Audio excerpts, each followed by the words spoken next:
Coexisting with Rob and Maggie contains explicit content and is intended for mature audiences, mainly because Maggie will drop F-bombs and I will make sexual innuendos or jokes. Also, Rob nor Maggie should be considered mature.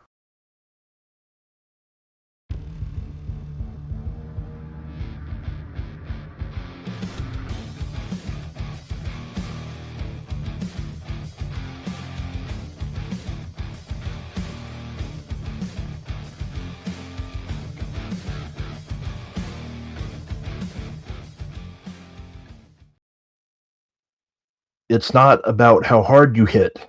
It's about how hard you can get hit and keep moving forward. That is from the 12-time Oscar award-winning film Rocky Balboa, featuring WWE Hall of Famer Sylvester Stallone, the star of the 14-time Oscar award-winning film Stop or My Mom Will Shoot, featuring the ever-so-hot Estelle Getty from Golden Girls. Welcome to a new episode of Coexisting with Rob and Maggie. It is Friday, January 16th. We are so glad you are here because we get to talk wrestling for the next hour or so. So, as I start every show, Maggie, how the hell are you? For once, I kind of feel like I've watched that movie. Yeah, you watch one of the Rocky Balboa, that is. Yeah. Okay. Yeah, for once. I've watched one of your movie intros. You did make one for Airplane, right? Or no? Yeah. You didn't. Yeah, don't come Yeah. sure. So yeah, I've watched Airplane too. It's such an amazing classic. How am I doing? I'm doing good. I got my hair cut. I chopped off this amount of hair.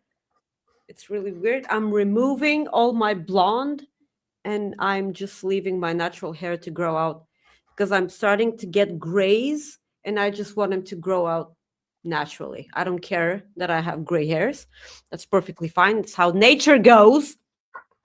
But apparently, that's a legitimate. So because everything that happened during the last week of December, damn well I haven't slept ever. So I have no idea if I told the story or not.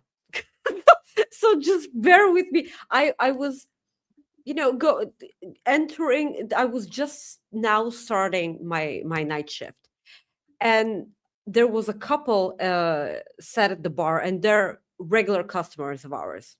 They're adorable together, but they had a friend with them. I haven't seen that woman before ever, and the moment I walked into the bar and I went behind to make a cup of coffee,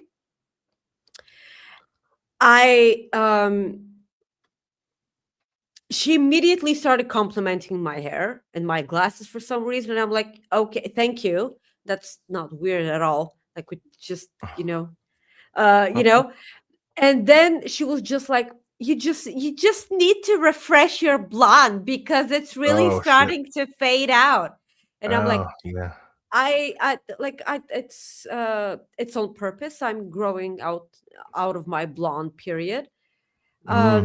And she was like, oh, why? It looks so good on you. And I'm like, well, I'm starting to go gray, like just a tiny bit. I'm not, you can't see anything just now.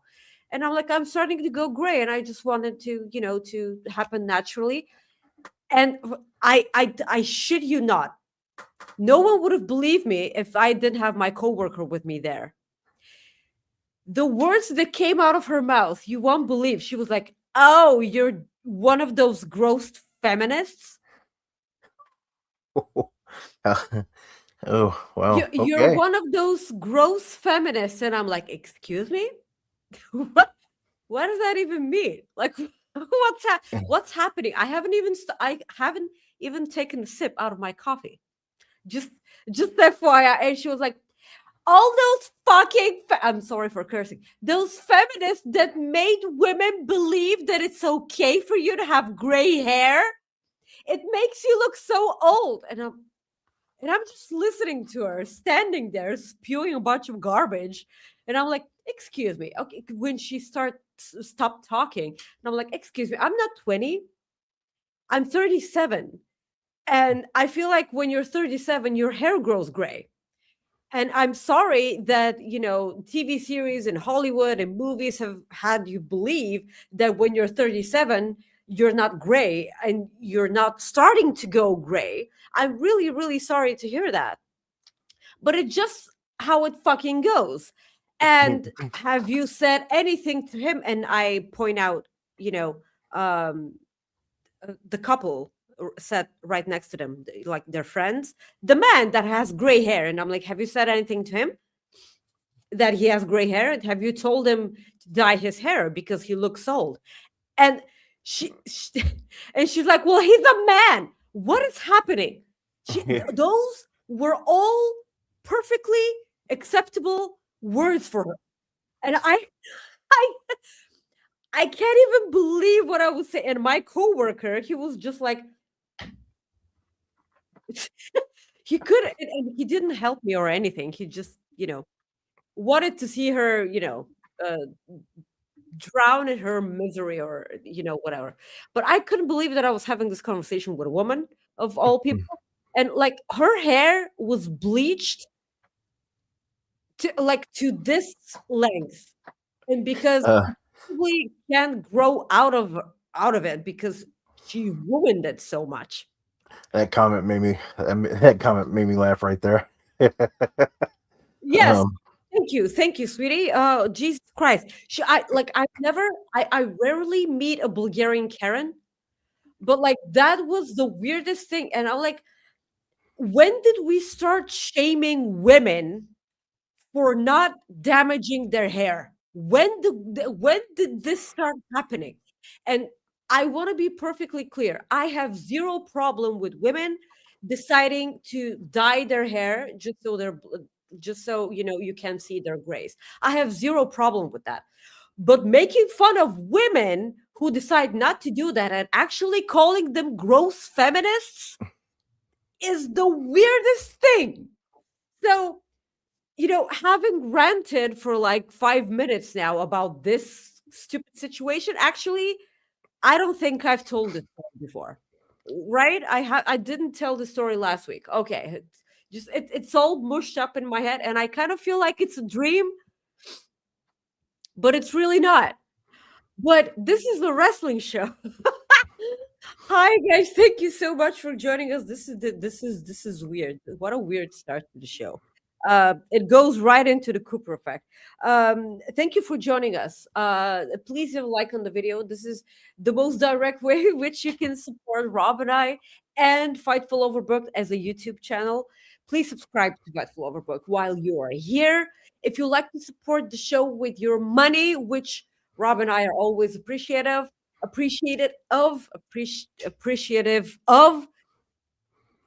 Yes, me. English is hard.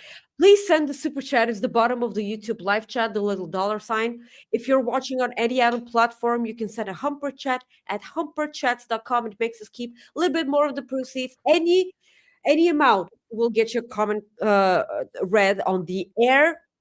Let us know your thoughts on whatever we're discussing, or if you would like to discuss something that we haven't brought up or anything, please subscribe to Fightful Select. This is the best $5.99 that you're ever going to spend on wrestling. A bunch of scoops from last night's TNA disaster.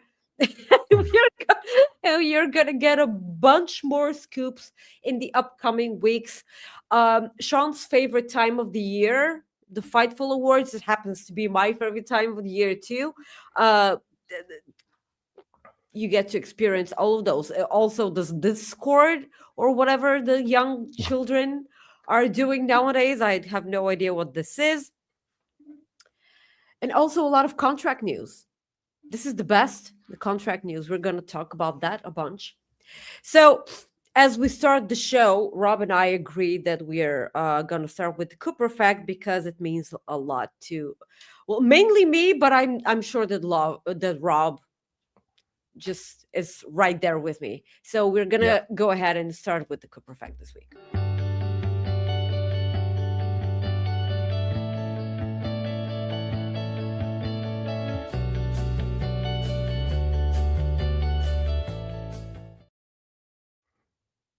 The ocean. It's so good. Yeah. So if you can believe it, it's Friday once again.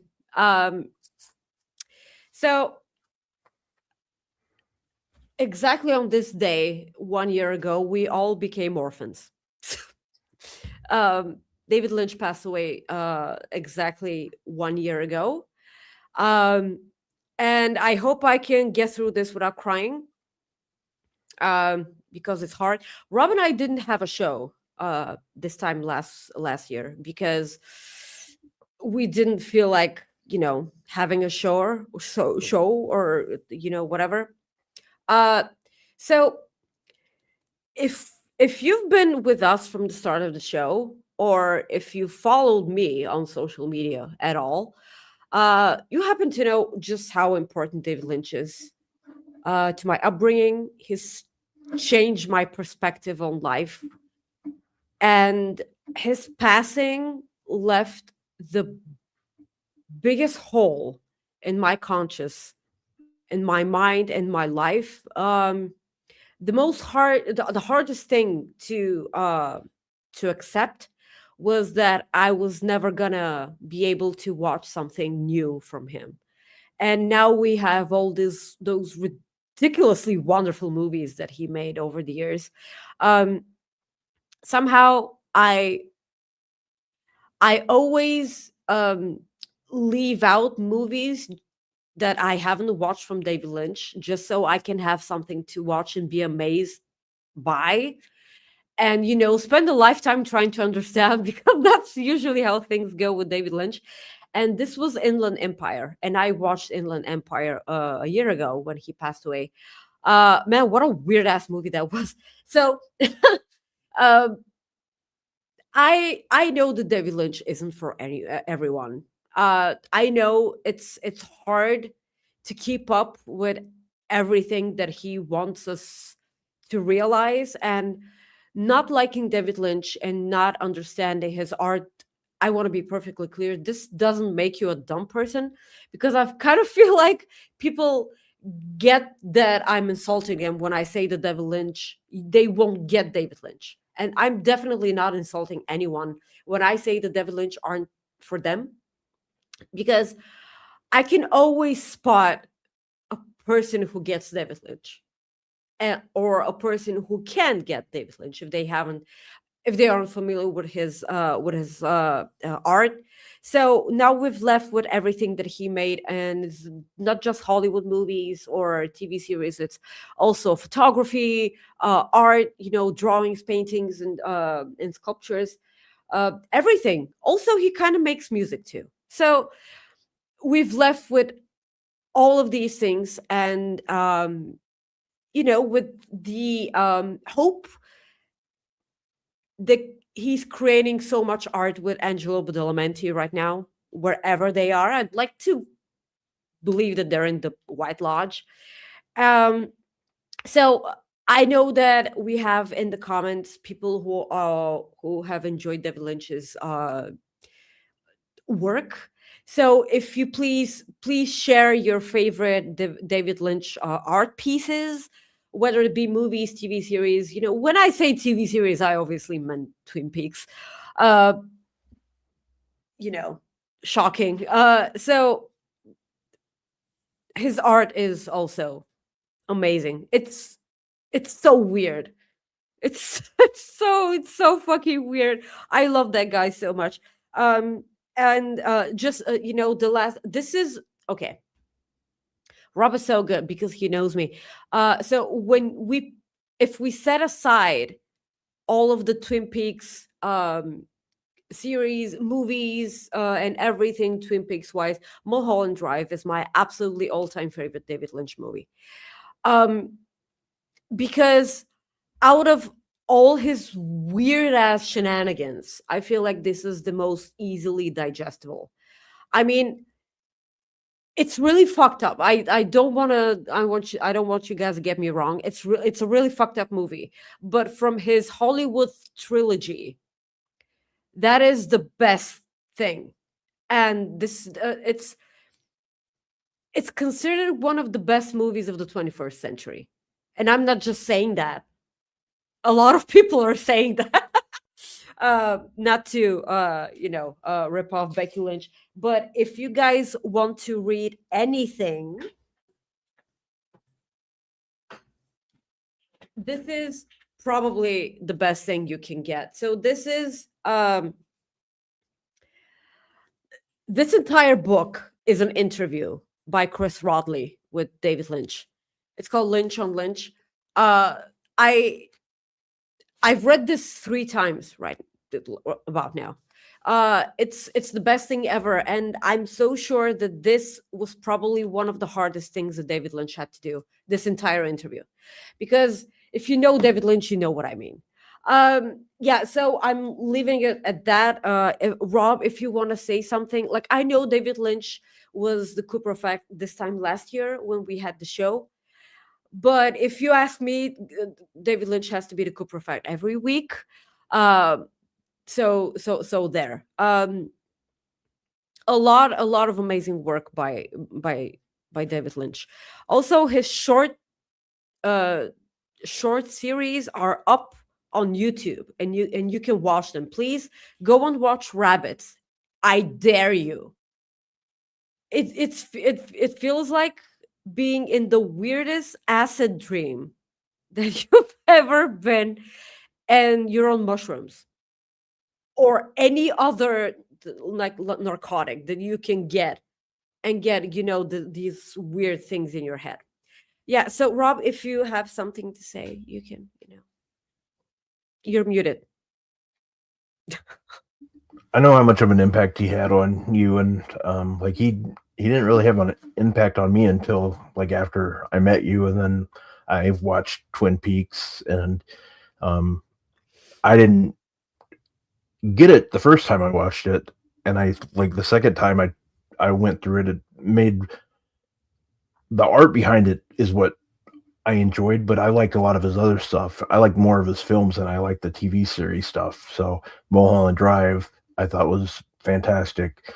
Wild at Heart was one of the first movies I remember. Lost Highway was just crazy.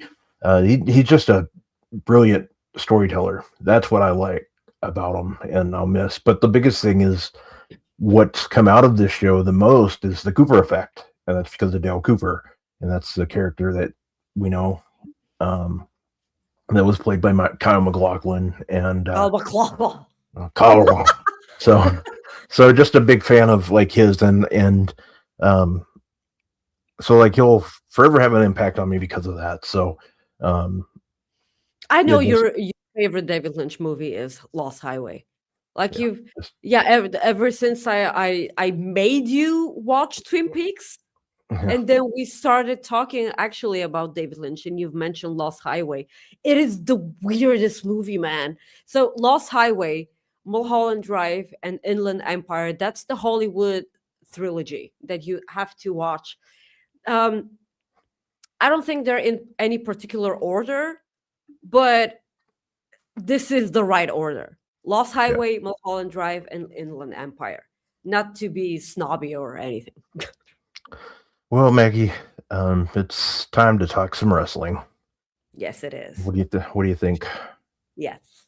All right. So, what do you want to talk about first? Should we talk about the guy that says, "What do you want to talk about all the time"? Yes. All right, let's do it. So go ahead. I'll let you start. No. You start, because I want to do a happy dance. Okay.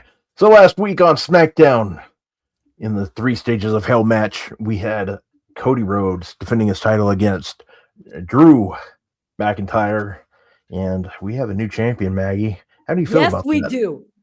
Yes, we I didn't expect this whatsoever. Did you expect that to happen? I kind of did. Really?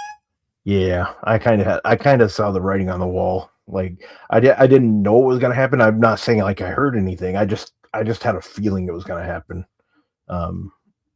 So I had a sneaking suspicion it was going to happen. Because like it was kind of a taped show. Yeah. I mean, it But, aired on time, but like people and just, they're going right now. Right now, like actually, it's live right now. yeah. Also, yeah, I keep forgetting, man. Please no SmackDown spoilers. Um, I Well, he actually already lost the title on the SmackDown. Hornswoggle came back, and yes, Hornswoggle defeated Drew McIntyre. So there's already a new you champion. I'm shut sorry, your mouth. I did not mean to spoil it, but I think you should know. If you had said Ellsworth, I would have believed you, but like you went ahead and said Well, he'll be on Hornswoggle. Raw, so don't worry. He'll be on Raw. Yeah, He's that's fine. Yeah, because gonna like take out CM Punk, and then still his yes, woman. please. So it's gonna be Ellsworth and AJ Lee. No, Yeah, no. yeah. I don't care about the title, but leave AJ Lee out of that. Yeah, so Uh, Rob was on this very show last week. Well, it was after the show, when we were talking behind the scenes, and I'm like, like, are you excited for SmackDown? And he was like, no, those taped shows they're crap. And I'm like, yeah, he's kind of right, they're crap. And then this happens. Rob, I had a bold pick with you. yeah. Because like I went into my SmackDown enjoyment, like quotation marks, because it's a 3-hour fucking show and I hate that. On my Saturday mornings before work, it's a kind of a chore now. And I was drinking tea, getting ready for work, and watching SmackDown as I was getting ready for work. The match itself wasn't bad at all, but the important thing was the finish. So Jacob Fatu came back and immediately started attacking everyone because the last stage was a steel cage match. Like it didn't matter, and there was no disqualification in the last stage. Because the first stage was a pure wrestling match. Drew low blowed Cody and then pinned him, and then there was false count anywhere. There was an announce table crossroads, and then Cody pinned Drew. So this is what led to the steel cage portion of the match, which was the last stage.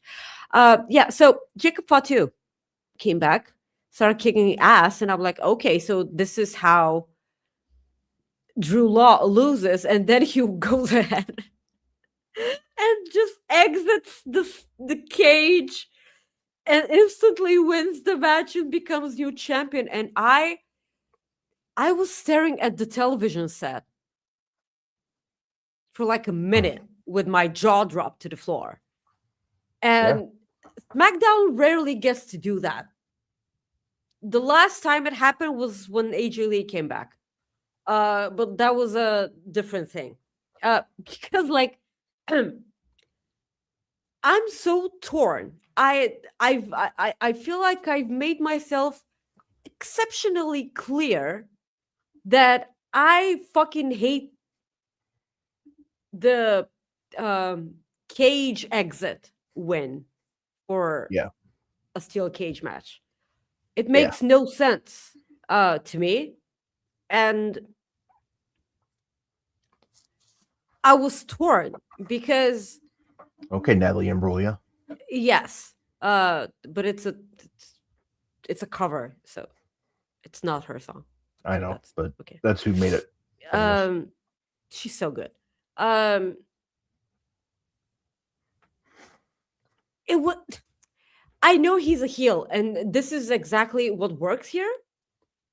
The heel way of winning a match. I always have a problem with baby faces tend to exit the cage as a winning strategy. What do I keep doing this today? For winning steel cage matches. I don't have a problem here, but it's Drew McIntyre, and I just wanted him to kill Cody. So I had a conversation with Bryn today, and I'm so sorry, Bryn, but I want to quote you because you were you were so spot on. So she told me Cody needs a refresh, or at least to stay away from the title for a while. I'm just like, oh, Cody Rhodes again. And this is, you know, man, like every time when I say fuck Cody, I don't mean the wrestler. I love Cody Rhodes, but the way he was booked this last year, and over a year, it was just the goody two shoes, babyface, and everything. You know how much I enjoyed Cody Rhodes at the end of his feud with Kevin Owens, because I kind of felt like he was showing shades of gray. And that's what I want, signs of a character development, and not the crying into a microphone. I'm not saying that there's anything wrong with crying. I am not. But when this is your entire personality, I have a problem with that. So she then said, Cody's next promo will probably be something like, oh, golly gee, I gotta get my belt back and finish my story. No, Cody, no, you don't. The story has been finished. We know how it ended, and we don't want to read it again. So this is exactly what I was thinking, and I love Bryn for making it into, like, wording it perfectly, just so I can express myself correctly. Thank you, Bryn, so much for being my voice. So shout out to Bryn once again for her contributing with a bunch of notes for the show. And God damn it, do I need those for the TNA talk. LOL. By the way, before we get into TNA, let's I don't know if he's watching or listening, but Sean tweeted this out, and it's a very emotional. Yeah, we just need to hope he's okay. I know he was in the weeds this morning, but he wasn't able to host last night, the TNA post show. So just hope all is well with Joel Pearl. Sean, he's perfectly fine. He was on In the Weeds today, so he's fine. Okay. Sean tweeted out last night that Joel had the shits, and I tell you, I was I was in a restaurant when I saw that tweet, and I laughed out loud. What did you have for dinner? And did you also have the shits after? No, I did not. I did not, and I already had eaten. So what was it? What did you have? Well, it was a place called Noodles and Company, and I had macaroni and cheese. Noodles. Yeah, noodles. Yeah, I had macaroni and cheese with grilled chicken. It was pretty good. Ooh. Okay, so when are you gonna, start sending me photos of your food? Because Bryn does it all the time. Because I forget. And, you know that. Like, I just. Thank you. So. Well, at least you don't forget to send me pictures of your pets. So I don't forget that. Yes, I'm most grateful for that. Yeah, concerning Joel, we love Joel here. First of all, second of all, he was on In the Weeds today. Okay. And so was Vinny Pacifico, by the way. Oh yeah. Yeah, he was, because like Jeremy put out an SOS because he thought he didn't have a co-host for the show, and apparently Jimmy Pacifico stepped up. That's the best thing. So they had a poll in the comments. We had to have a poll about something in the comments today. Was it a movie? Yeah, I actually did that. Like, I need some movie ideas for you. Like, but I didn't do a poll because I don't know how to do a poll in these. Oh, that's fine. You can ask and we can do it next week. So they had a poll on In the Weeds that asked the audience who shat the bed more, TNA or Joel. So.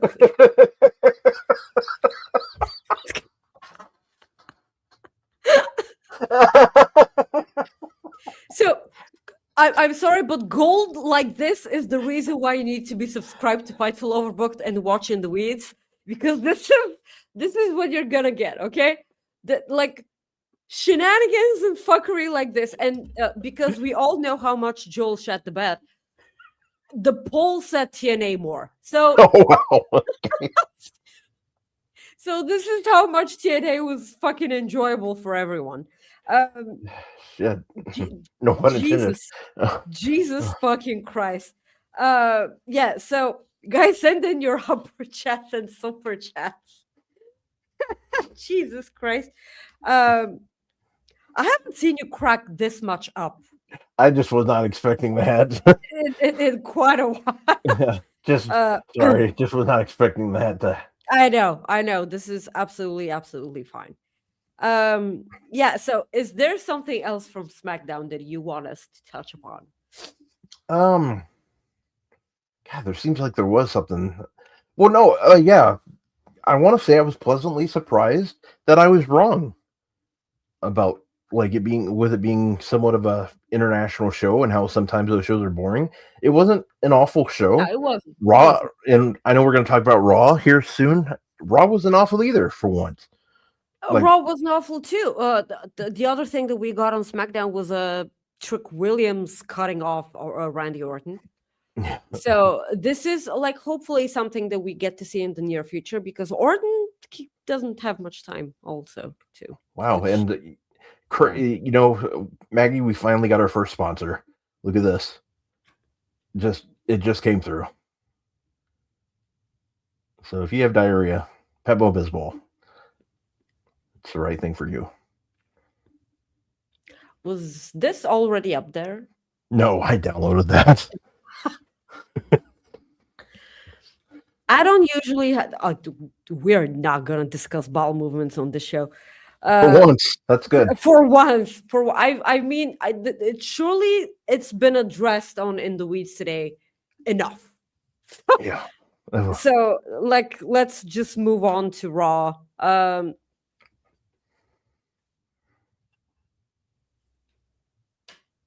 Clueless falling down Jacob's ladder, Goodwill Hunting, and Green Mile are all great 90s. Are those movies? Yeah. Oh, they're well, Green Mile is based off a book of Stephen King. Jacob's Ladder. Green Mile and Jacob's Ladder is not a comedy. Falling Down's definitely not a comedy, but it fits today's world perfectly. Clueless is good. Goodwill Hunting is Goodwill Hunting is a drama, but it's good. But that features your guy Matt Damon. Why is Matt Damon my guy? Your guy is anybody that I like throw out there. No, it's Matt Taven. Yeah, well, Matt Taven, Matt Damon, Matt Smith. It's the same, right? Yeah, sure. Yeah. It's Matt Bloom. really, Matt. yes. Matt Bloom. No. Yeah. Matt Buddy Matthews. Yes, you're correct here. So Raw, yeah, you mentioned Raw not sucking. This was weird also. Yeah. Absolutely. So we're gonna get Finn Balor versus CM Punk on next week's Raw, which is in Belfast. Yeah, Belfast. Yeah. So I'm again torn on this one here because it's Finn Balor and we love Finn, Finn Balor. We love Finn Balor here. And I've always wanted him to be in the title picture because ever since he won that Universal title, he was the inaugural Universal title holder, but then he got injured and everything else happened. And I feel like that was the biggest mistake the universe ever made with him. Because like he could never get back the momentum he had from NXT. He was a guest at Cody's show, and I was able to catch up on it. this week, and it was actually an amazing talk, and I recommend people watching that. Not now, but at some point. Uh, so, of course, I'm fucking stoked about Finn Balor versus CM Punk, but Finn Balor lost a bunch. Yeah. And now he gets a title opportunity just because they're gonna be in Belfast. Well, it's like at least they made it make sense. With what? Well, just how he went out there, and he told CM Punk like they talked about the history, and like CM Punk's like, well, I wasn't talking like about that was a couple of months ago or weeks ago, like whatever he said. I can't remember how he phrased it, but I'm okay with it, and I think it's good. I think it's good for the crowd because you'll get the crowd behind Finn. I personally, I like it. I like it, and I'm all for it. I adore that the crowd is gonna get that moment. I adore the fact that Finn Balor is gonna get that moment.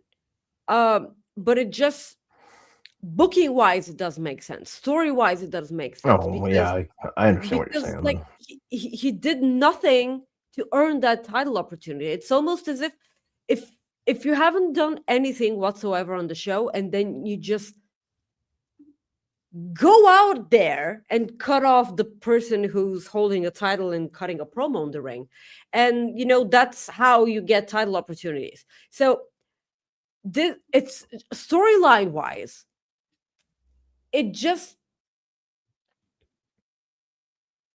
it doesn't make wrestlers want to be good enough to win wrestling matches and then getting title opportunities. They just feel free to cut the line and then just interrupt whoever it is who's talking and having a title in the ring, or just simply attacking them backstage.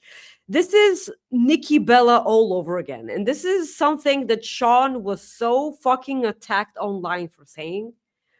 Because it made no sense for Nikki Bella just to come in and just get a title shot just because she stabbed Stephanie f.k.a. in the back. Because she lost every match that she was a part of, and then all of a sudden got a title opportunity because she turned heel on her, which made no sense. And the only thing that Sean said was make her get some wins to be legitimate, a legitimate,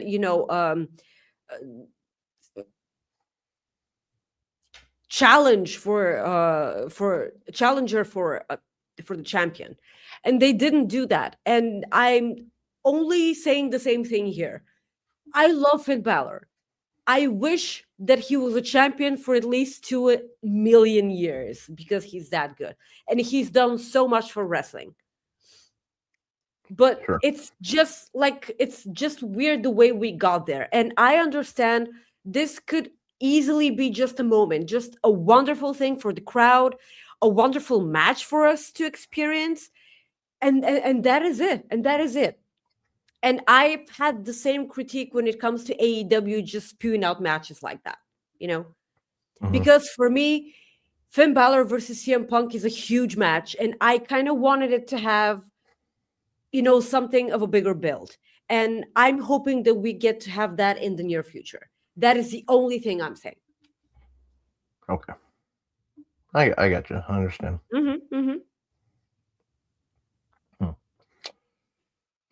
All right. So, so this was only going back to before we talk about Raw, like SmackDown, this is only the third time that the titles changed hands outside of North America. Was this what you were looking at? Well, no, it was in our notes, or this was the fourth time, I think, maybe. Because you had AJ defeat Jinder, you had Brock. Where was that? That was in United Kingdom, Manchester. Okay, in the UK. Okay. Yeah, then you had Elimination Chamber. Or no, this is the third time because Lesnar won it in the Elimination Chamber in Saudi Arabia in 2022. And then Yeah, I was watching it SmackDown. live. So Yeah. so this is the third one. So crazy. But yeah, going back to Raw, we had Gunther tap out to our guy AJ Styles. Yeah, but did he really? Yeah, he tapped out. You saw him tap out. Don't Yeah. you look, we are pro Rob? Gunther here. We are pro Gunther here, but we are pro AJ Styles even more. And he tapped. We saw him tap. He tapped, and that's all there is. Gunther is a cheater, and I am writing letters to the people that be, the powers that be, rather, because this is a travesty in the highest order, and things need to be correct, and we need things done the right way. So I will not sleep until everything's correct, and well, I will sleep at some time tonight, but if it's not done soon, I'm going to be very mad, and that's all. But yes, but thank you for that magnificent rant. You're welcome. I'm really serious. I don't plan on sleeping until I'm tired. Okay, so to be fair, Maggie would do this too, though, Scott. With my mouth. Wow. Okay. Well, with your hand too, you wouldn't deny. Yeah, sure, but like, so I'm so sorry. Yeah. So listen, at the end of the day, Robert, it doesn't matter if all of us saw Gunther tapping out because the stupid referee didn't. Stupid referee, right? Yeah. So there's a reason why they hire short referees in WWE, because they know. Well, thank you. This means that I have a referee position open in WWE because I'm fucking short as fuck. So get taller. It's like, sure, I'll get right on that, Rob. I cracked myself up. The thing is, if we have to be absolutely perfectly honest here, and I hate that I have to be, because you're about to hear me say a bunch of things that I never thought that I'll say ever. This was a pure example of Gunther being a ring general like he absolutely is. And on the other hand, a perfect example of how fucking stupid AJ Styles is for the years that he spent in the ring. Because what Gunther did was it was textbook. And I think that it's stupid that it worked on someone like AJ Styles, who has been in the ring for fucking 40 years. Probably, no, it's not 40, but like it seems like 40 years. He's been around forever.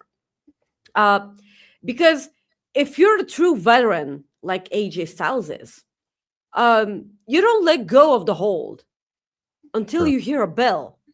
Yep, that's true. So why did he do that here? Has he?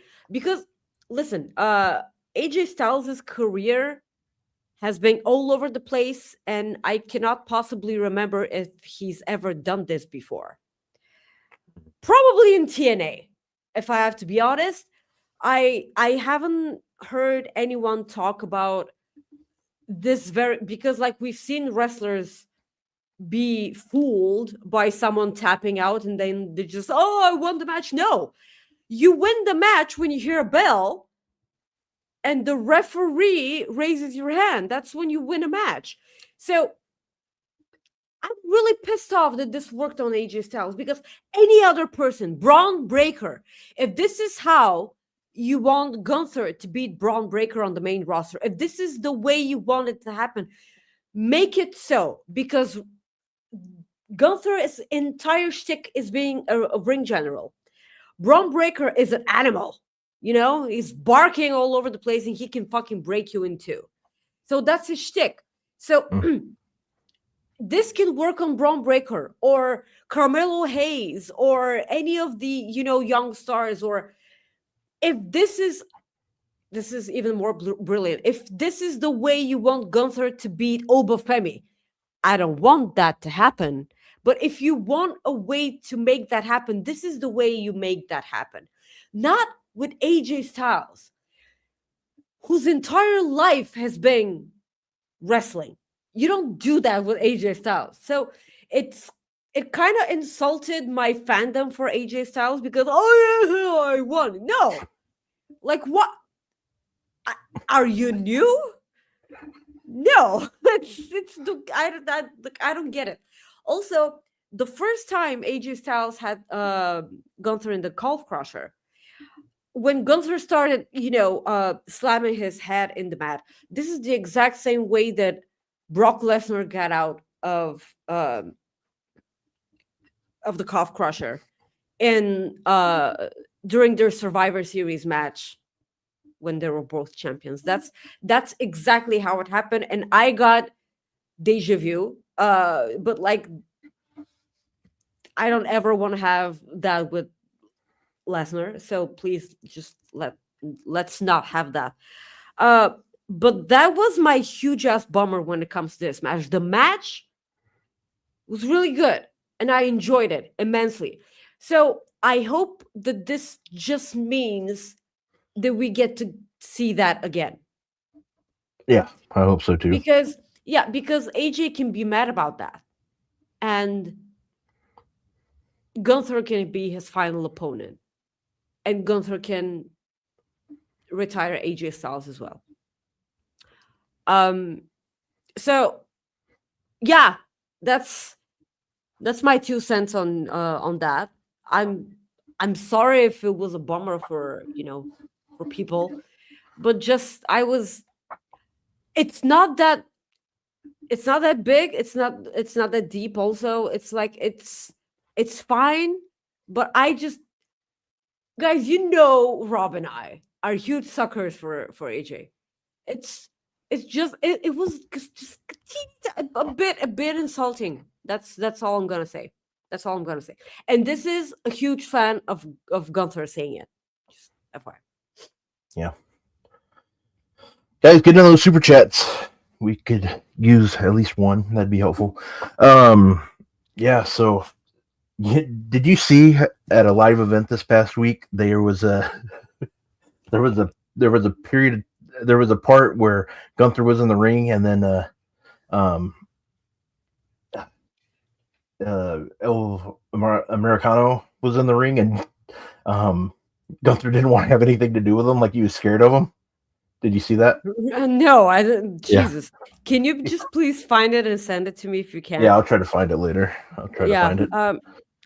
On Raw, when you mentioned the Americanos, Bravo Americano, which is Tyler Bate, if I'm not mistaken, faced Javon. This was Javon's debut match on Raw. Of course, Javon won. And then he ran away from all the Americanos. Like, I feel like I'm at this point where I'm totally ready for Chad Gable to come back. Oh yeah. Well, we know, like, Fightful Select reported that he's been at the Performance Center, so we know he's working on coming back. So we're hopeful that he'll be back soon. I just hope that there's a point to be made with all of this. Yeah. I just want those masks off. But at this point, I really don't. Wait, no. I don't want these masks off. Because all of the Americanos were meant to look like a bunch of doofuses.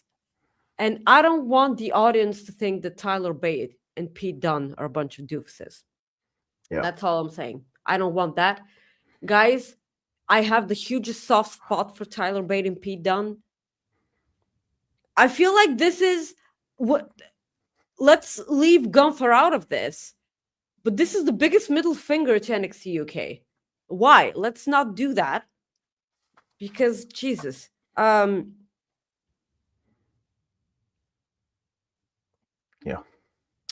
So, another significant thing that happened with Raw, Braun Breaker got suspended. Yep. Yeah, so it was Theory and Bronson Reed versus Dragon Lee and Penta, returning Penta. So Braun Breaker caused a DQ, which infuriated Adam Pearce so much that he started spitting all over. I saw. And so he suspended Braun Breaker because like Braun speared the soul out of everyone. And then Paul Heyman started gaslighting him, and he was like, "You put your hands on him first," which was like, I don't know, did that happen? Did I sleep through that part? I did not see Adam Pearce putting his hands on Braun Breaker. He did. Like when he first got he turned him around when he got when he. Oh no, he touched him. Yeah, I mean that's how they're.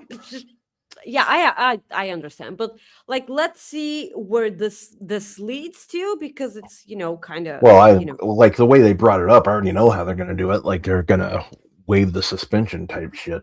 I mean that's kind of how probably yes. Do you have anything from Raw? No, that was about it. I think that was pretty much. I mean that pretty much touched everything there. I think we touched it all. Yeah, I mean, next week we got, obviously, we know we have Balor versus CM Punk, and then we have Becky Lynch versus Maxine Dupree. So we got that. Do you think that AJ Lee is there next week? I don't know. Part of me thinks I don't know. Part of me thinks we won't see her till the Rumble, but I don't know. Okay. Because she was there the last time, and put a nice ball on it. Yeah, I don't know. Who knows? I obviously I'm always hopeful to see AJ Lee, but I'm not getting my hopes up by any means. Well, we're gonna go into our next show, NXT. I'll let you talk about that if there's anything you want to talk about, because I don't really care about it. So go ahead. Yeah. So did you watch NXT this week? Yeah, you could say I watched it. I didn't really pay much attention to it. Okay. Because it wasn't that much newsworthy. Because I feel like everything that happened was, and it was an NXT show. If you've watched Rob and I discuss NXT, you know what I mean. So it started off with Ava being in the ring, and she was like, I'm so excited to see who steps up in the men's division. Because Obafemi just left his title in the ring last week. So Ricky Saints comes out, and he was like, "Oh, I'm ready to take my title whenever you're ready." And then she makes a 6-man ladder match for the NXT championship. And she's like, "You're not a part of it." And okay, I'm sure that he'll find a way to be a part of it. So the weird thing is, we had a backstage segment with Ava and Ethan Page, all ego Ethan Page. And he was like, "Tell me when my qualifying match is for the ladder match." And she says, you don't have one. And he tells her, "Oh, you mean I'm directly going into the ladder match? I'm one of the 6 people. Thank you so much. This is so great." And she was like, "Nope, you're not in the 6-man ladder match or any contender match for that matter. Because if you want to be, you're going to have to hand me that North American championship, because you can do both." And I'm like, since fucking when? What did you just decide to change wrestling as you were speaking? Are you telling me that there's no double champions? Would you like to think about it for just 5 seconds, at least for a bit, and then just start spewing crap out of your mouth, Ava? I know your father is a big man and he's a really important man, but surely you can be double champ in WWE because we've had a bunch of those. And since you're such a huge fan of Charlotte Flair, you know that she's held like 30,000 belts at the same time. So probably think before, making up stuff about wrestling all of a sudden. This was so weird, man. The weirdest thing. And then for a main event, we had Joe Hendry versus Lennox from Dork State. So because Dork State are a bunch of people, Joe Hendry got OTM out the mud to back him up versus Lennox. So what happened was a bunch of shit was happening, and Dork State were getting involved all the time, and OTM just sat there like, and it wasn't meant. It wasn't meant out to be as if OTM don't care. No, they did care. Also, weren't they heels? I mean, in each and every match that they had, they were heels, and all of a sudden they're backing up Joe Hendry. Okay, so they start brawling with the OTM, and Dork State start brawling, and all of a sudden Tony D comes back. I would like to underline that ever since he came back, which was it 2 or 3 months ago? About 2, I think. Maybe it's been, okay. Maybe it's been 3. I don't know. Okay, at least 2 months ago, he hasn't spoken out loud at all. And I'm so sure that the main reason this is because NXT Creative still have no idea what to make him sound like. Because he was ridiculously Italian mob boss sounding like. And now because he's a totally different person, they have no idea if they wanted him to talk, that way. I'm sure that this is the only reason why he hasn't cut a promo, because everyone knows Tony D'Angelo can cut a promo. He can be really, convincing in the ring with a microphone. And they still haven't given us that, which is the biggest question mark when it comes to Tony D'Angelo's booking up until now. So what happened is that he attacked both of them. He gave Joe Hendry a spine buster, and then he just dragged him over Lennox and let him pin him, because this was an anything goes match, and that's why none of this was a disqualification. So Joe Hendry won the match, but Tony D is still there.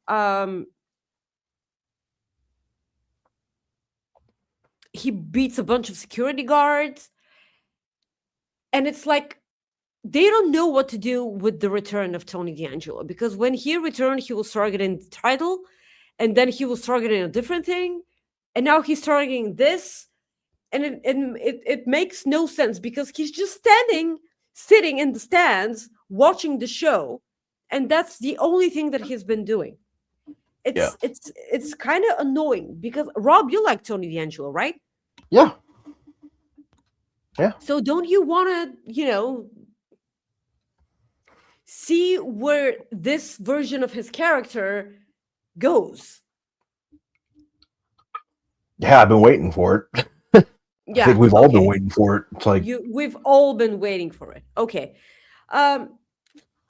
What a bunch of people were waiting for was TNA's debut on AMC.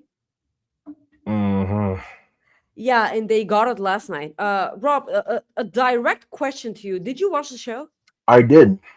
I did watch the show. I am so sorry. Yeah, me too. I am so sorry for the waste of time. I just want to. I just want to ask a question, and then I'm gonna let you rant. For someone who watched the show, because I did not watch the show, and I'm so glad. So, for anyone in the live chat right now who has watched the show and you've liked it, please, tell us.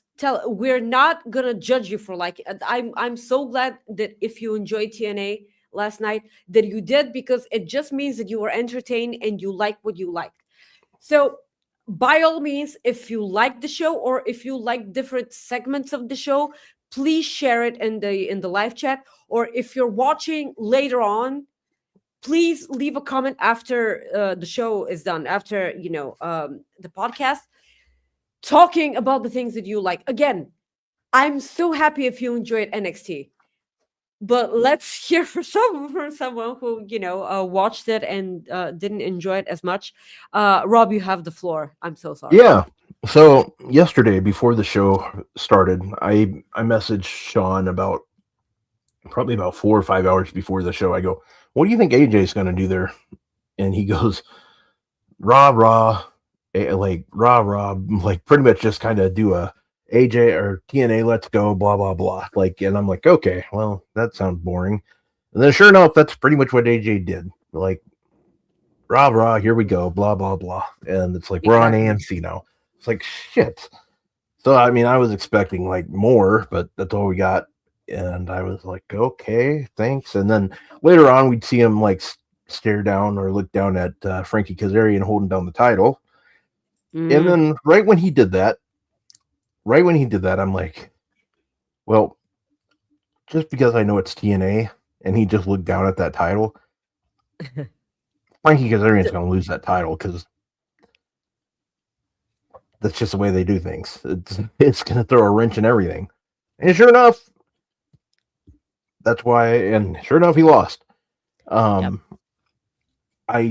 That's the other reason why I did watch, because I like Mike Santana. I'm a big fan of his. And the other reason, yeah, and those are the two reasons I watched, because AJ Styles was going to be on TNA.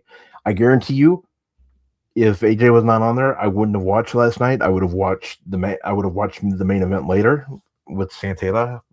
I would have probably watched it this morning, and that would have been it. I did like that they brought Elayna Black in, Cora Jade. I think that's great. I always liked her. I think she's good. Seeing Sonya, by who? Brought in by who? Yeah, by Sonya Deville, Daria Rae now. Yes. I like seeing both of them on the TV. Mm-hmm. As Jordan says on here, I loved what the Righteous did last night. That was a highlight of the show, beating the crap out of the Hardys. Big fan of those guys. I love their theme music as well. I think that helps because it's just creepy as hell. And but like that was a highlight. We also saw that the Inspiration, Fightful Select reported that their contracts are up with TNA, so it'd be interesting to see what they do. I would love to see them at the Royal Rumble. Oh man, I would love to see them make an appearance at the Royal Rumble. That would make. If I have to be perfectly honest, WWE's women's tag division needs all the help that it can get. Yeah, I would be perfectly okay with them. Like I would love to see them back in WWE, even if they're not there that much. But I would love to see them. By the way, their theme music, iconic. Yeah, that was so good. Soupy. Yeah, please cut that. Yeah, that's and Soupy sent us a super chat, by the way. He says Jeremy Lambert as Mr. Elegance and hitting the finishing move on Perez Hilton would have saved the show. That is true, and that is something that drove me nuts about Perez Hilton. Why the hell they brought him in is beyond me, because if they brought him in for social media reasonings, why? Because Sean... Did you see that engagement? Yeah, I saw that. That's what I was going to say. Sean's like, nice engagement. Like, Perez Hilton had like 12 likes at that time, and it's like, what the hell? Like, I don't know who thought that was a brilliant idea. But Jeremy Lambert can fart and just say on Twitter that he farted, and he'll get way more engagement than that. Well, yeah, and of course, they used Joel last night for that. They would have got...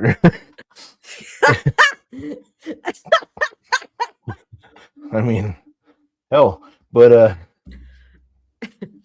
yes, thank you for saying that. Yeah, exactly. I just don't. Thank you, Soupy, sweetie, for sending in that super chat.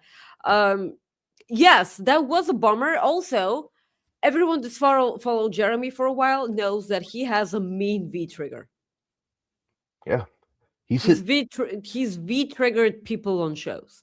So The thing is that nobody talks about is how many children he's hit with V triggers. He's hit 74 kids with V triggers, and That's why I love Jeremy. yeah, and 7 pastors at churches. Like, yep, and I'm not talking about the Yeah. chicken place.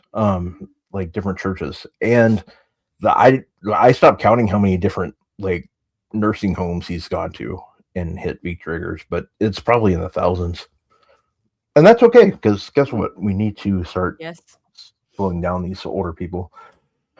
Anyways, And those brats, get off my lawn. get off my lawn. And the funny thing is, he'll go to their lawn and do it, Yeah. and then say, "Get off my lawn." I will V-trigger you in your lawn. Yeah, Yes. yeah. Yes. But yeah, that was LOL TNA, as the kids like to say. Well, hang on. You had Dixie Carter there too. Yeah, Dixie Carter got booed out of the stage I didn't really get that. heavily. I thought that was more towards Bully Ray, if anything. Well, yeah, him too, probably. But like, it's If that was a surprise, it's like, yeah, good God. was Dixie Carter the surprise? I don't know. They brought like some actors in there too, like some familiar faces of people I've seen in like TV shows, but it's kind of like one of those things like, yeah, okay. Well, yeah, you did kind of mention it that Mike Santana won the TNA World Title from Frankie Kazarian. This was the main event of the show. Yeah, so the fact that they had to take that championship off Santana just so they can have a feel good moment at the end of the AMC premiere. It's just, what is the reasoning behind that? Because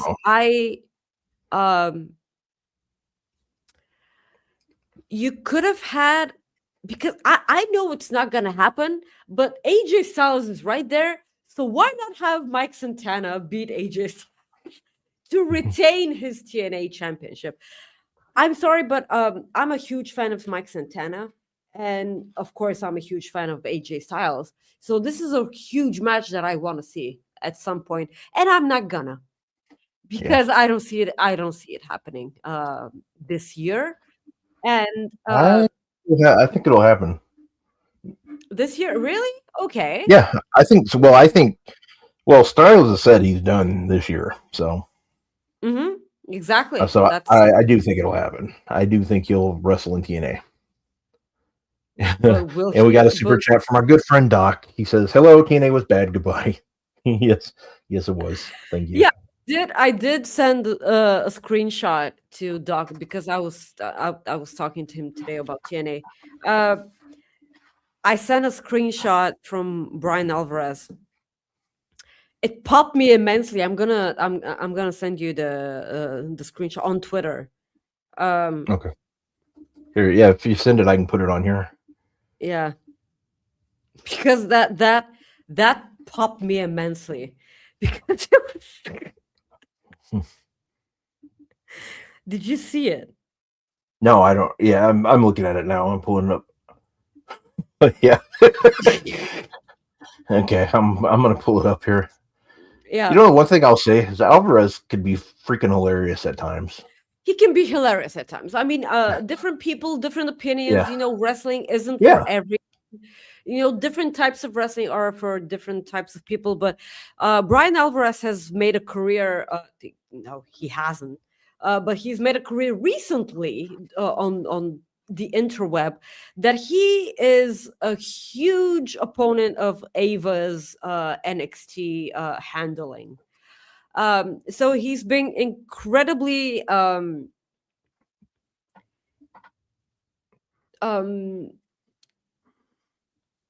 hard on NXT because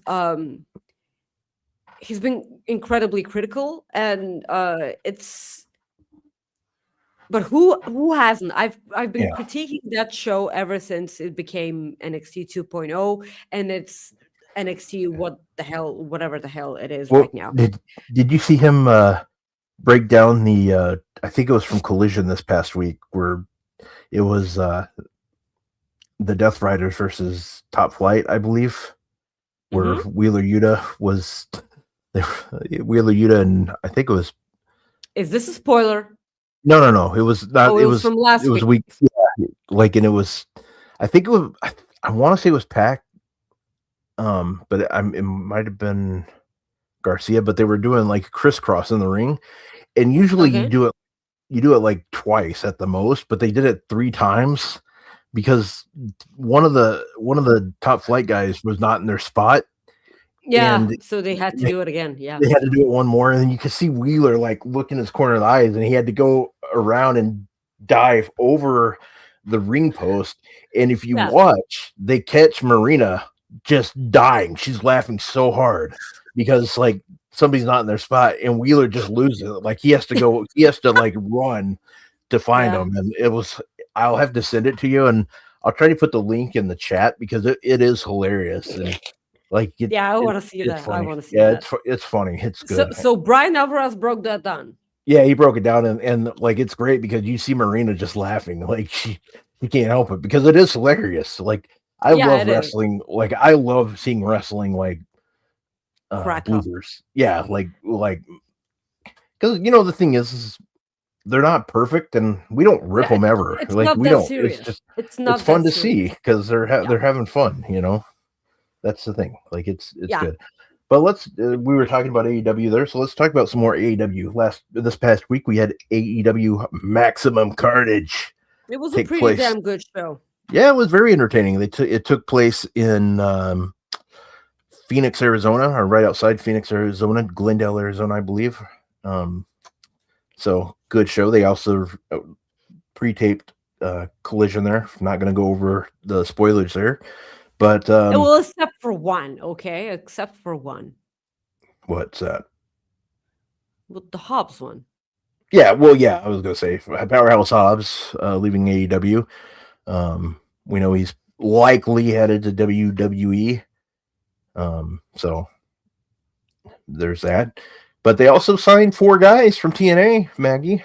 The Rascalz, 4 of them, all 4, heading to the All Elite Wrestling. Good for them. All 4 of them get to hang out, stick together, and I'm happy for all 4 of them. So that's good. So there was and hilarious bits like this is the reason why I try to watch Fightful post shows. Because Sean and Alex Palowski had that amazing idea for a BTE skit. They can have the Rascalz in their treehouse and have a BTE segment, sort of like that 90s show, you know? Yeah. Yeah, exactly like how they used to do it over at Impact when Impact was good. And I would enjoy that immensely. I mean, BTE's back, so might as well do those skits again. I'm really glad about the Rascalz. All 4 of them. Yeah. Yeah, and that's together again at last. I thought that they were, because like when I heard about Hobbs, and I was like, okay, so debuting Rascalz will win the triple, trios championships.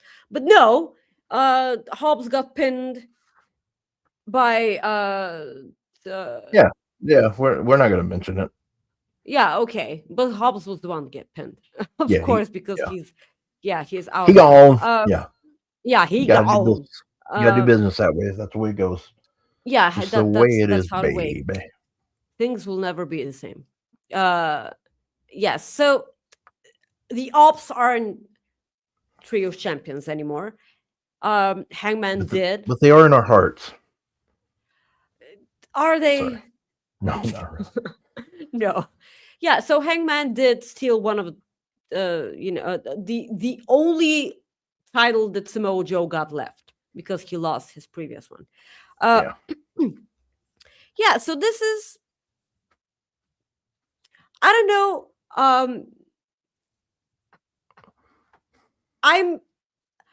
I just want to see what Will Hobbs looks like in WWE, because I'm pretty certain he's going to WWE. And I think that the meat division in WWE can use some help.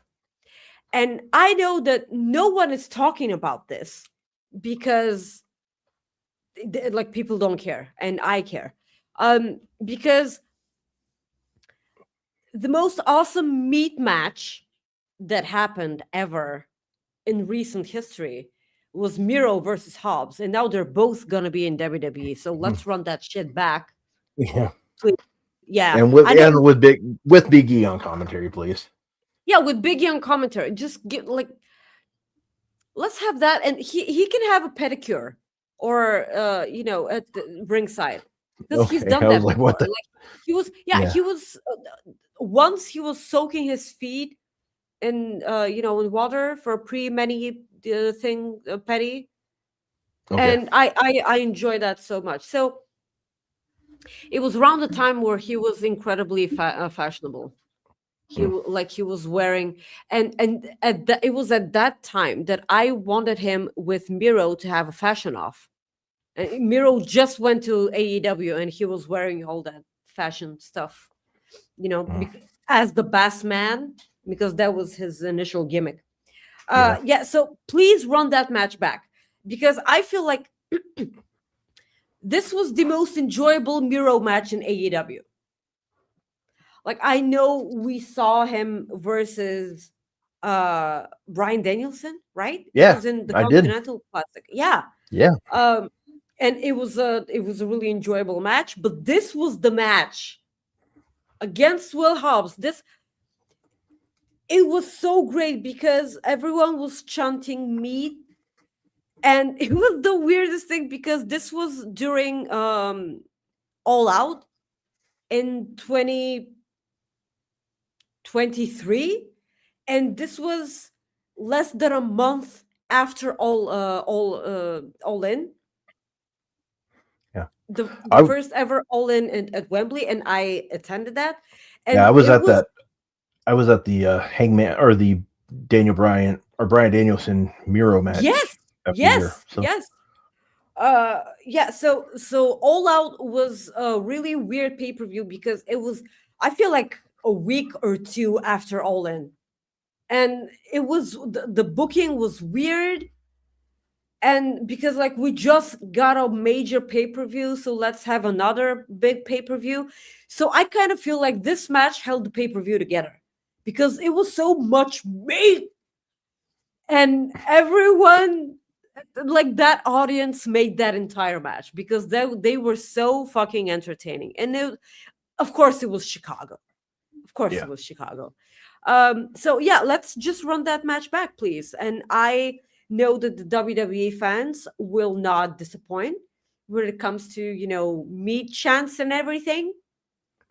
So let's just go ahead and do that. Thank you so much. Yep. So I saw it in chat just a few minutes ago. I think it was maybe Soupy that said it. Let's see here. Oh yeah, we're finally going to get the dream match between Josh Alexander and Kenny Omega. So that's going to be good. That's going to be good to see.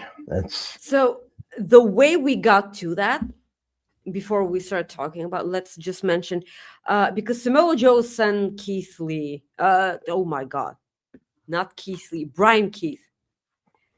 I wish it was Keith Lee because I miss Keith Lee. So he sent Brian Keith to get Hangman. He was like, to get that bounty. So Swerve choked out Big Bill ringside. And Hangman won the match. My heart melted a bit because this union is continuing to be a thing, between Swerve and Hangman somehow. Like they're not friends or anything. They just watch out, watch each other's back. So, and they make it perfectly clear that they're not friends and they're not teammates or anything. So that's kind of, okay. So they both won MJF and his title. But then Kenny Omega comes up. Kenneth Omega. He was scheduled to be back, and he mentioned on the microphone that he thought that he was gonna have his time on the microphone at a totally different time, but he decided to do it right here, right now, because there were 3 amazing people in the ring, all former AEW champions, that were gunning for that championship. So Hangman was like, I love you, but he didn't say it, but like I knew he does, because he was smiling the entire time Kenny was making his way to the ring. Swerve was so cautious. He didn't say anything. He was just standing there and watching and observing. But Hangman was smiling, and I was just, yes. And Hangman was like, if it comes down to the 2 of us, may the best man win. And they shake hands. And then Hangman leaves the ring. And then Swerve just makes eye contact with Kenny and then just leaves the ring. Yeah. It was so tense, but that is exactly what it needs to be. So this led to Don Callis coming out to the ramp with members of the family, and he was like, I feel like it's time for you to face Josh Alexander. And this was the first thing I wanted to see when we knew that Josh Alexander was a part of AEW. I was like, give me Josh Alexander versus Kenny Omega. I want that, please. So Kenny Omega, and because AEW do this so rarely, I feel like they've done this before, but like they do it so. If this was WWE, I was going to be absolutely perfectly aware that they're baiting us and they're just want to have a heel reaction from the bad guys and the audience booing and stuff. And this is so WWE, and I hate it. A part of me, of course, because I'm not a loser. A part of me hated, well, I kind of am, but that's a different story. I kind of hated the fact that they baited me in, because Kenny was like, you know what? I have time tonight. Why not make it on diet? And I almost blew my sockets off. And I was like, oh my God, we're getting Kenny Omega versus Josh Alexander this week. And I was like, I started crying. And then Josh was like, No, it was Don Callis. It wasn't Josh Alexander. Because Josh Alexander was fucking ready to fucking put up a fight. And Don Callis was like, no, we fought on our own terms. It's gonna be next week. We're not doing it here. And then he was like, no, it's gonna be next week. And I'm like, fucking boo! What? Yeah. Like, you made me believe that I was gonna see this right now and I have to fucking wait a whole week? Why? Well, that's how they do it. They like to. And again, AEW do this so fucking rarely that they baited me. What? I was pissed off. No, they edged you. They got me. But like, people, guys in the chat, were you as pissed off as I am? Like, am I gullible here? Did they? No. No. Okay.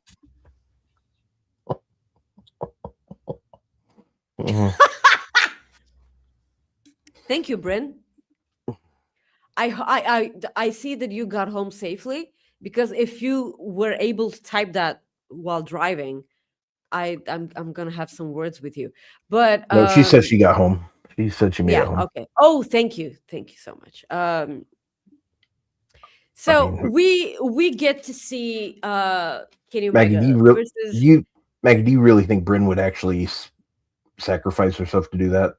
Sacrifice! Sacrifice! Sacrifice! Sacrifice! You set That yourself was the up for it. lamest. No, I that know, was but lame. You you did gave it me- yourself. I didn't even say it. Yeah, no, it doesn't matter. You set me up for it, so it's your No, fault. you set yourself up for it. So, like, No. you know what you're gonna have me do? You're gonna make me search for synonyms for sacrifice. Synonyms. Offer. I thought Offering. you didn't like synonym. Remember? Yeah, okay, that's funny. Yeah. Offering is a wonderful one because it makes me think of Sleep Token. Ritual slaughter. Okay. So yeah, other than that, Ritual slaughter. Ritual slaughter. was there anything else on Dynamite you want to talk about? Otherwise, I was going to preview Genesis really quick, and then we're going to head out. Oh yeah, that 4-way tag team match that we got. Okay. Yeah, that was amazing. We got Davis and Doyle. Did he have to be named Doyle? I don't know. Like, which movie absolutely ruined the name Doyle for me? Was it? I feel like it's Scary Movie. Is it Scary No, Movie? Doyle. God, Doyle. There's Popeye Doyle from French Connection, I want to say. No, I've never watched that. Bandito MJF was good too. Oh yeah, but like we're gonna talk about it after. But like, yeah, so Davis and Doyle versus Jet Speed versus GOA versus the Young Bucks, and this was a they didn't say number one contenders match, but they did phrase it like they have a future opportunity for. It's his real last name. Seriously? Yeah, I'd probably change it. Jake something. Yeah, Jake something was better. I like that. Oh well. Yeah, this is. Oh my God, Doyle. Oh, Doyle rules.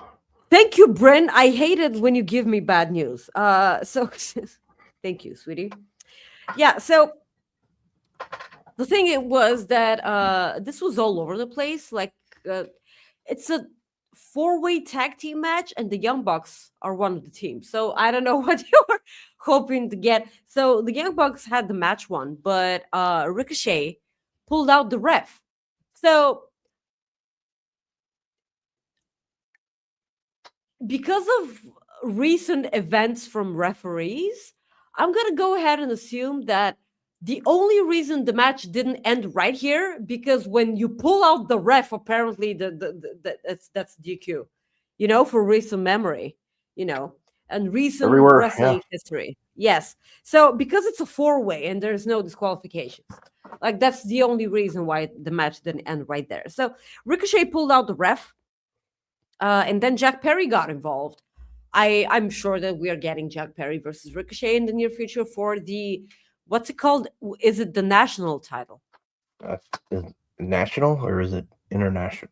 No, it's the national championship. Okay, national champion. Jesus. Yeah, okay. Like they have 17 million titles. Yeah. So I'm sorry if I haven't learned their names. Yeah, shit happens. Yeah. So the match ends when Davis pinned Kevin, and then FTR came out, and then they just fought for a bit. So I saw a bunch of people saying this, and I so agree with them, because when Kyle Fletcher went on this amazing singles run, National Slow Cooking Month. Sweetie, hi. I don't know what that means. So if you like you put stuff in like a slow cooker, like pork roast. Oh, slow cooker. Okay. Yeah, Okay. I think that's what Zach means. Yeah. Well, in my defense, I don't cook, so like that's probably why I don't like. I don't know what that means. Yeah. So, yeah. What was I getting at? I don't know. Oh yeah. So when Kyle Fletcher went on this amazing singles run that he's been having, I suppose we're gonna see him on Collision tomorrow, right? His return. Sounds like it. Okay. Sounds like it. So I felt really bad about Davis because I was like, well, now what? Like Kyle Fletcher is so good as a single superstar, and I felt bad for losing Aussie Open. Aussie Open's now Aussie closed. I cracked myself up. I'm freaking hilarious. Can do way better than that. I know. That's part of the problem. Yeah. And then came Jake Doyle. And now they're the meatiest tag team because Hobbs isn't there anymore. And like, yes, thank you. And like, they're so good together.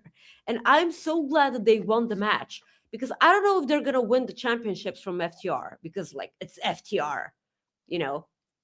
And Sure, it's really, yeah. and it's really, really impressive because all of the, Jet Speed haven't been teaming so long together, but they are a team, you know.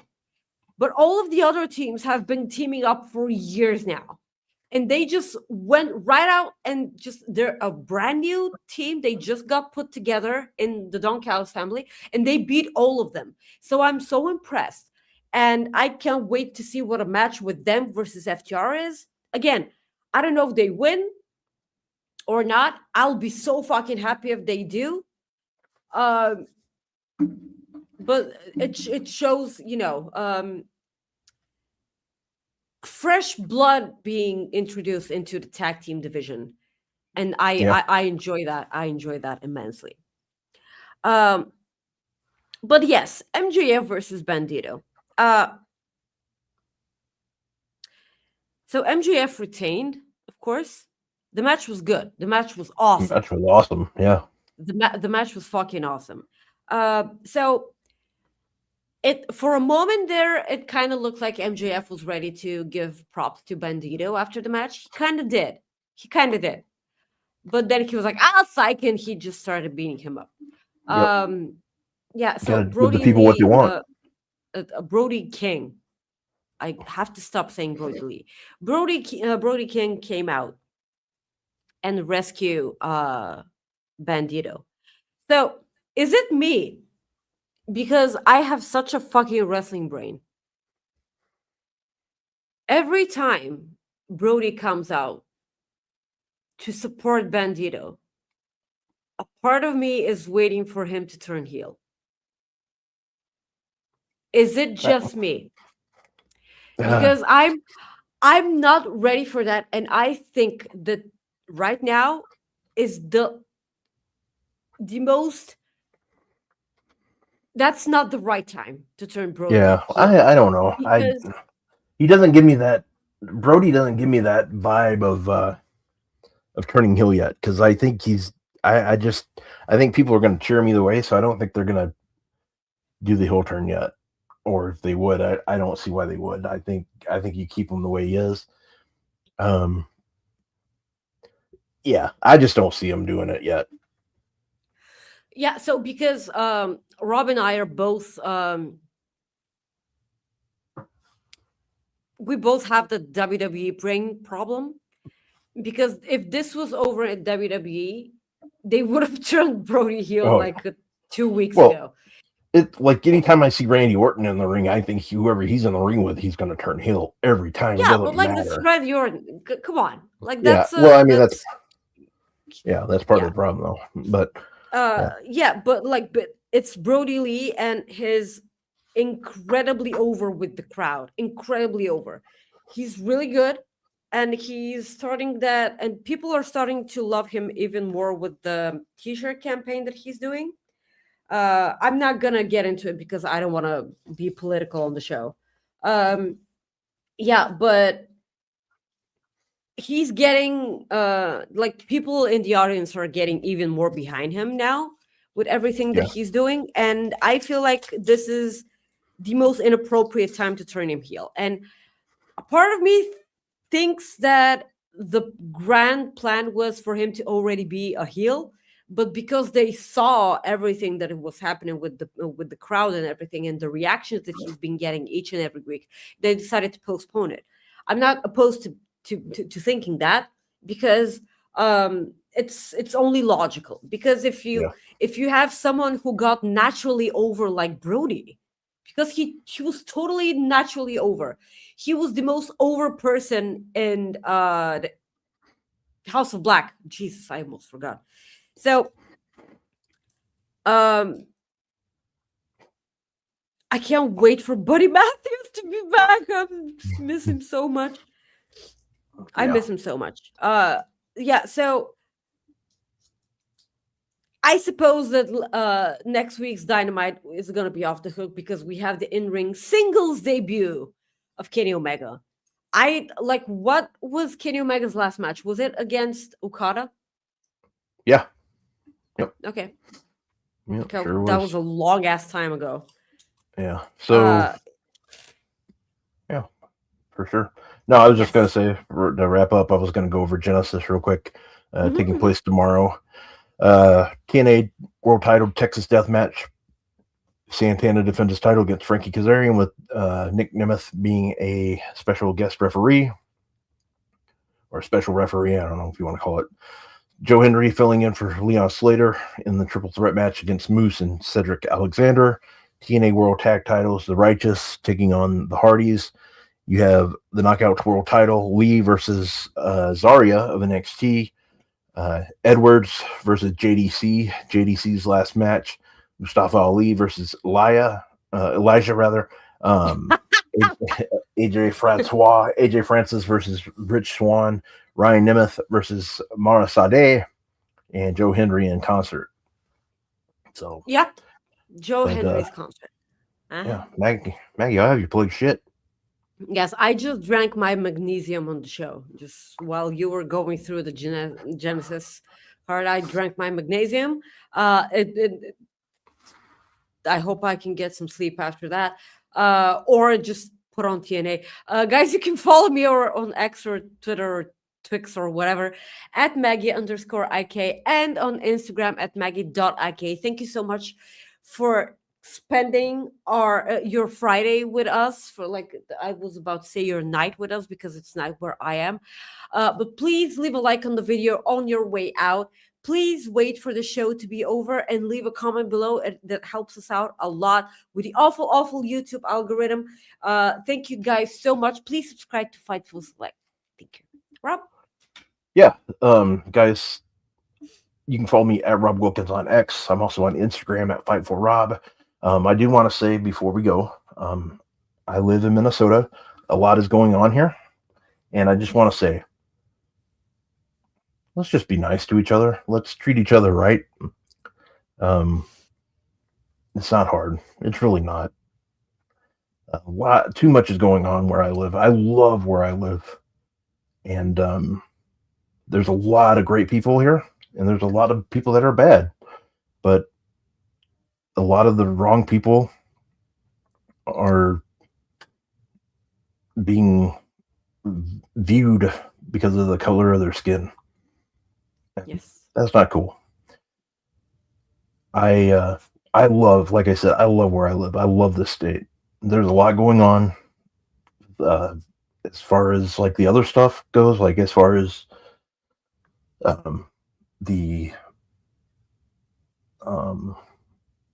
fraud, that I won't deny. I've seen it. They've reported it on it for a couple of years now, and that's the thing. It's been there.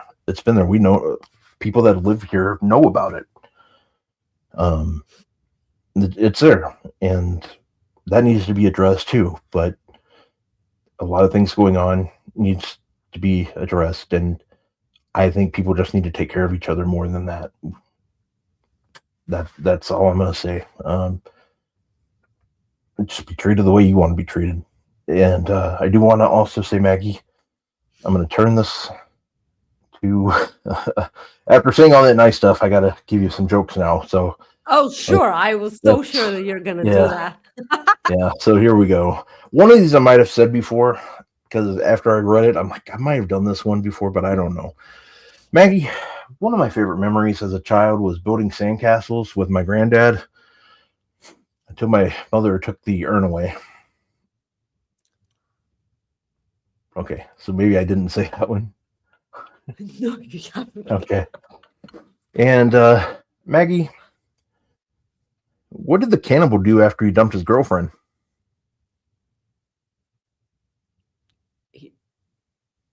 What? He wiped his ass.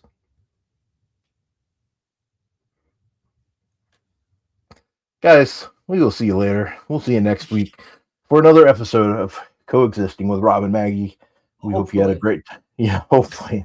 We might be back. Who knows? This might have been it. We never know. You never know. This might be the only episode of Coexisting that Sean decided to see, and after that, Yeah, he's gonna pull the plug. This is the one that we had a lot of potential sponsors watching. This is the one, and hell, this might be the one that gets us more sponsors. Who knows? I don't know. Yeah. Okay. Well, let's not kid ourselves, guys. Thank you so much for tuning in to Fight for Coexisting with Rob and Maggie. We want to say thank you so much, and we will see you guys next week for another episode. And we wish you the best. Peace out. Bye-bye. Thank you for tuning into this episode of Coexisting with Rob and Maggie. You can listen to many of our previous episodes on your favorite podcast platform or view them at youtube.com/FightfulOverbooked.